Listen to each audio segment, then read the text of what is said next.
Badajoz, Spain. Welcome to one of Spain's best kept secrets, a city of ancient walls and vibrant plazas. This is Badajoz, the fortress city of Extremadura. It's a stunning place to explore, so much history, delicious food, lovely people, exciting culture, and on top of everything, really beautiful nature. A city that has witnessed centuries of kings and conquests and battles, but our chief city inspector Abacaxi is way more interested in testing how dog-friendly a stay in this hidden gem is. So let's explore. So, you found the perfect destination, but is it perfect for your doggo? From dog-friendly cities and vacation stays to the most epic walks, Pause on Tour has you covered. We're Ben, Mel, and our very best sister's boy Abacaxi, and we're here to help you plan the next adventure with your doggo. Sightseeing and eating out. First thing to check out, of course, is the Alcazaba, an impressive Moorish citadel from either the 9th century when Badajoz was founded or the 12th century when the Almohad Empire took over the region. Apparently, experts aren't quite sure which is it. I really love Badajoz history. Listen to this. Abd al-Rahman ibn Marwan al-Jaliki was rebelling against the emir at the time, and because he fought so courageously, he was granted the area of Badajoz by the emir he rebelled against, and even though he had to surrender, he got the city.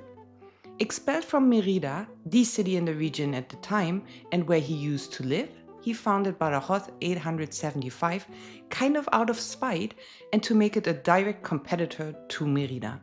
He immediately started to fortify the city, and you can see the citadel, the old town walls, and a lot more leftovers from the Middle Ages today in Badajoz, which I personally just find absolutely fascinating. You can walk through history. The Alcazaba of Badajoz also played a key role during the Peninsular War, and there is still regularly a big festival going on with cannons, costumes, marches, singing to celebrate the victory over Napoleon in the early 19th century. You can also find a couple of statues around the city honoring some of the commanders and remembering the battles against the invasion by Napoleon. My favorite one is the statue of Commander Rafael Menajo. You have to check it out. His posture is just like, bring it on. It's amazing. There are a couple of really nice plazas, the most known one being the Plaza Alta, right next to the Alcazaba. The city hall is really impressive too, the theater lovely, especially at night, so is the Puerta de Palmas and Puente de Palmas, and there are so many lovely parks. Also, if you're into bird watching or bird photography, the riverside of the Guadiana is the place for you. Purple herons, kingfishers, night herons, some sort of ibis, so many birds. It is the birdwatcher's paradise.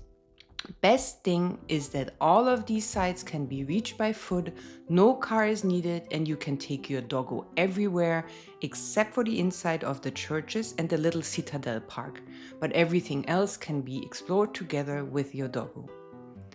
Badajoz is a very lively city and there is always something going on. A market, a fair, a historical reenactment, plenty of new things to discover on a regular basis.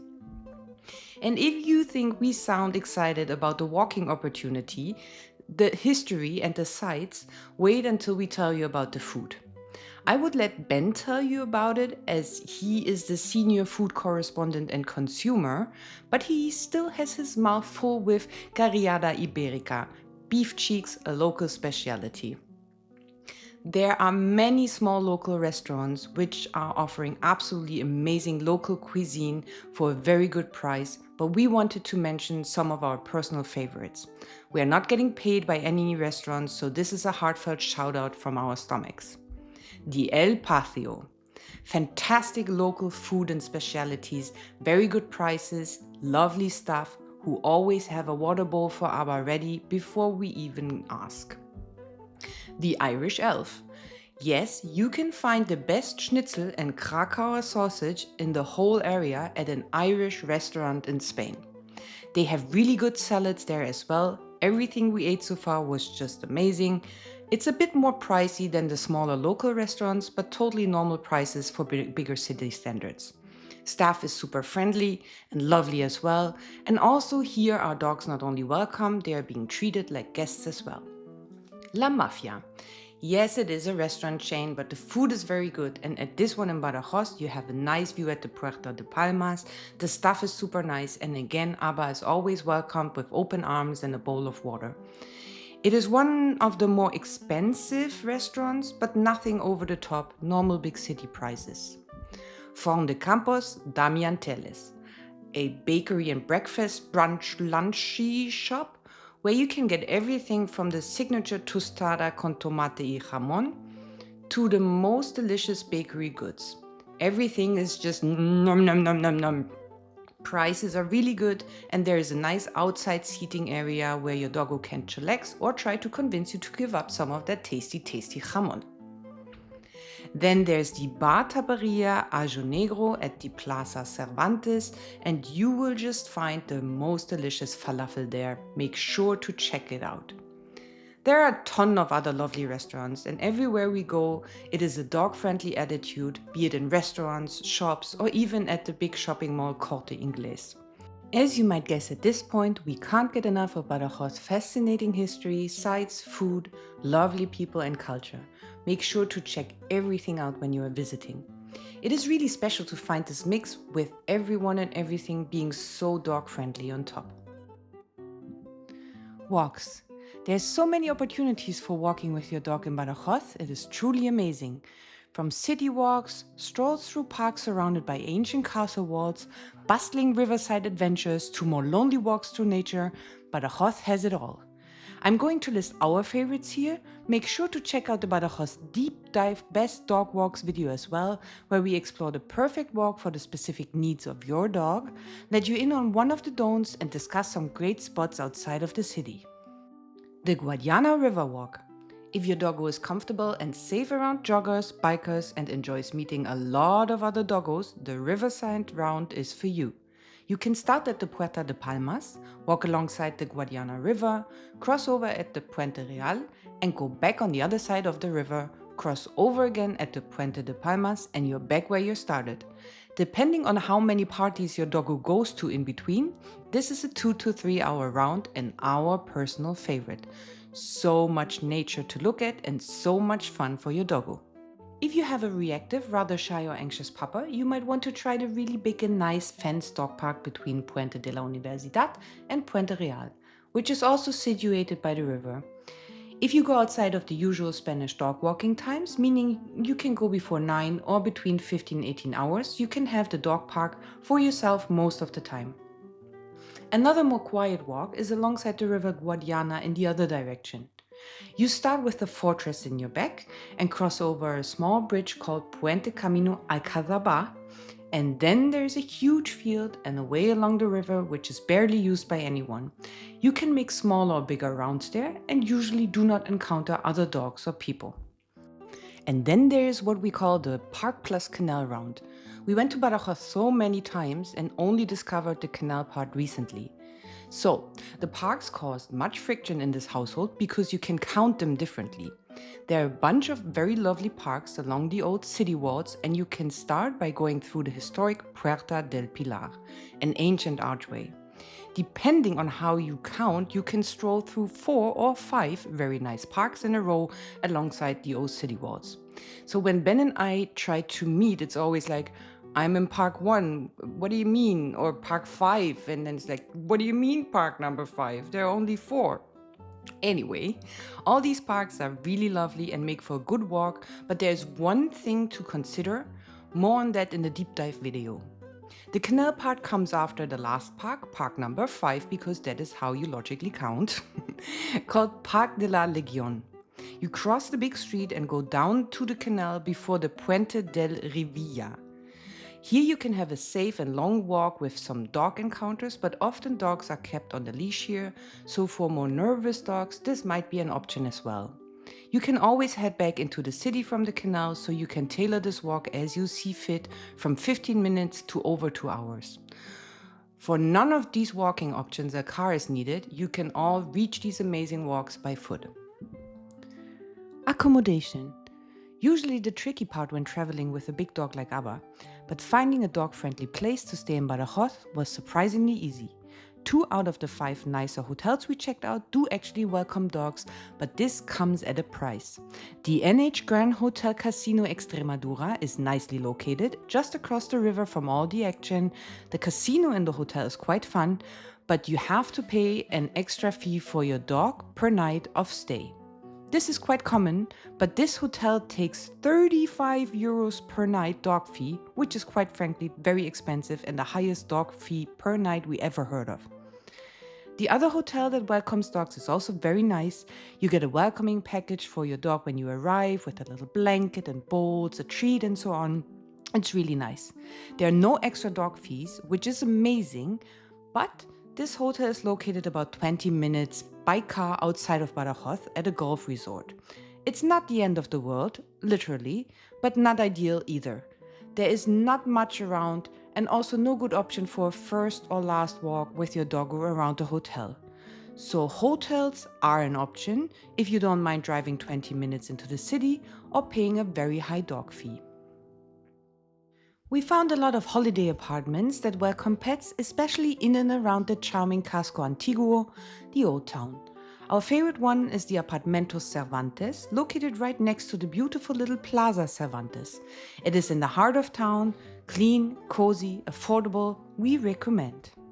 My friend Micha noticed that we haven't included accommodation for people traveling with a caravan yet, so from now on we will also check out the caravan sites and parks and cities we cover. And we shall start right now. You can find a great caravan site directly at the river and the historic Puente de Palmas, basically in the middle of the city with a great view into the park and river. I walked past it many times. The location is amazing. It seems quite small though, maybe 20 pitches, is that how you say it? So 20 slots for like caravans. And from what I could find out, it is free actually. There are no showers though, and I don't know about electricity, but they do have the toilet bin thingy. Make sure to research a bit more before you come. It's called Area de Autocaravanes del Parque del Guadiana. And as said, the view is amazing. Infrastructure and transport. Badajoz is a mid-sized town with about 150,000 inhabitants. You can find everything you need within walking distance. If you don't want to walk or something is a bit farther away, you can use the public transport, which is mainly buses, and they're all electrical. No fumes, no smell, no pollution, and super quiet. We loved it. You can also find a lot of vets in town. We strongly recommend our vet, the Clínica Veterinaria Marabe. It is modern, clean, newest equipment. They can do surgeries right there, and the veterinarian, Dr. Gloria, is very experienced, really good, and the perfect mix between firm, calm, and empathetic. She explains everything in detail, and you can tell that she really cares about the health of the animals.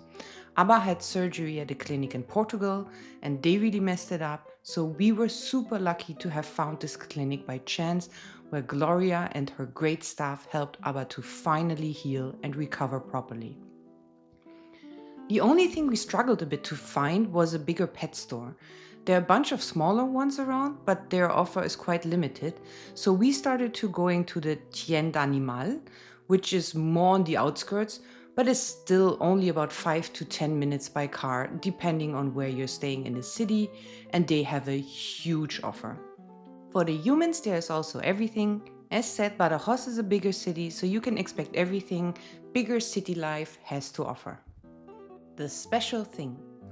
To be honest, the first time we were in Badajoz, we thought, yeah, kinda nice, but not worth staying more than a day. It was super hot, over 40 degrees. We arrived only after lunch, and so we were destroyed by the heat and didn't have a big look around. But then we discovered the river and all of these dog walking opportunities there, the many parks where you can play or rest with your doggo in the shade, the historic sites. The people were just always so welcoming and friendly wherever we went that we decided to come back and check it out more. And we keep coming back since then. Badajoz became one of our favorite spots to visit in all of Spain. The very special thing is that you have all of the benefits of a bigger city, but at the same time you have so much nature within the city and so many opportunities to let your doggo roam freely off leash without having to get into a car and drive somewhere. And it is truly a city made for having a dog, even if the dog is more like a small horse like Abba. Conclusion. We absolutely love Badajoz. Abba enjoys staying there a lot and always gets super happy and excited when we're back. It is a safe, clean, wonderful town which we only can recommend strongly for a prolonged stay to check it out and to explore the region. And there is so much to explore in the region as well. Ancient stone circles, amazing hiking trails, beautiful neighbor cities, mystical rivers, and so on. Maybe we'll do a dog-friendly day trips from Badajoz video at some point. For now, we hope this video has given you a clear picture of what to expect when visiting Badajoz with your dog. If you found this guide helpful in planning your next adventure, please like this video and consider subscribing to our channel. Thank you so much for watching, and we look forward to seeing you and your dog on the next adventure.